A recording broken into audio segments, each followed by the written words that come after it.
What has alarmed you so far in this early season with the Yankees? Because I'm not really too sure. They've been playing a lot of good games and some bad games.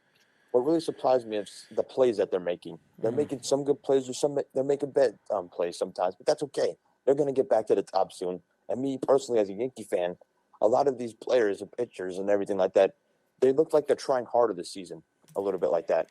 The Yankees bullpen is number one in baseball right now, ERA wise. They were the number one in ERA and bullpen last year in the first half of the season. And what happened with the injuries? They fell off in the second half because of injuries. Actually, IKF still home, and now the score is 3-1. 3-1 Yankees. Well, I knew the Yankees were going to win this game. If you listen to our betting segment, they were my fifth selection. I thought that the Yankees were going to win tonight, and it's no offense to the Mets. It has nothing to do with. I don't hate the Mets as a Yankee fan. Okay, I root for the Mets. I go to a lot of Met games throughout the year because I like Citi Field more than I like Yankee Stadium.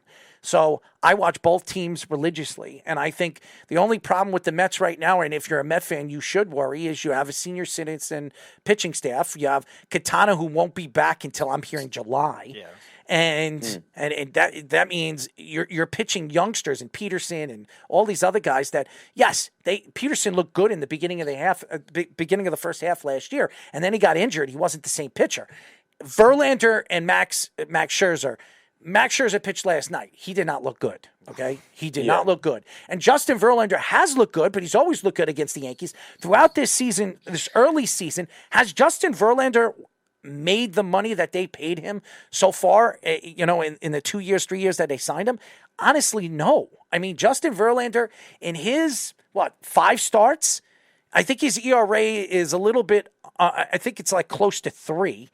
And his whip is still 1.27 or something like that. Yeah, he's had 2 bad starts. Yes. So that's now with a smaller sample that's going to rig his ERA. Plus, at the same time, too, he's already missed a month, too. So it's an investment for that much money that you want to stay healthy. All right, so here it is. He's 2-3, and I didn't even know his ERA was this high, 4.85.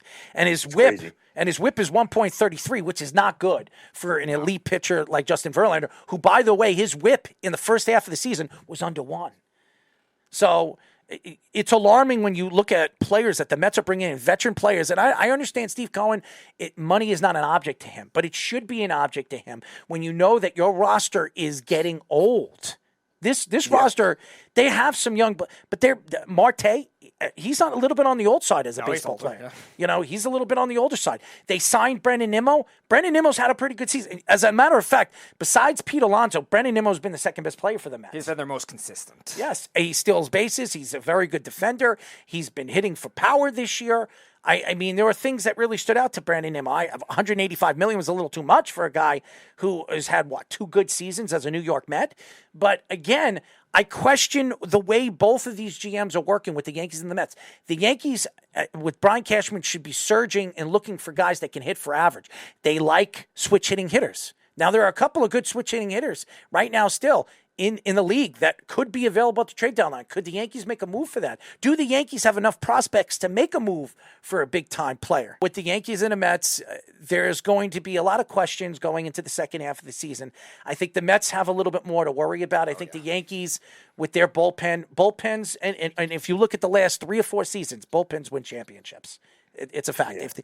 And the Yankees' bullpen is not 100% healthy. No. They're missing 5 guys. When they get fully healthy, the Yankees' bullpen could be even better than it is. So Jonathan Loáisiga is not healthy. He's one of their best bullpen arms. They just got Tommy Canley back. So and they have one of the more underrated relief pitchers in King. So I think the Yankees are in a position. The question is, do they have enough pitching if Rodon doesn't play this year? Now, his back problem could be a significant injury. He might need back surgery. So that could be a possible thought on where the Yankees could go at the trade deadline. And also with this lineup, the Yankees need to find a guy that is a switch hitter who can hit for average. They had Aaron Hicks. They decided to part ways with him because he wasn't hitting for them and he wasn't healthy. And now he goes to Baltimore. He's hitting and he's a switch hitter and he's doing all this crazy stuff right now for Baltimore. He's been a big part of Baltimore's success the last 2 weeks.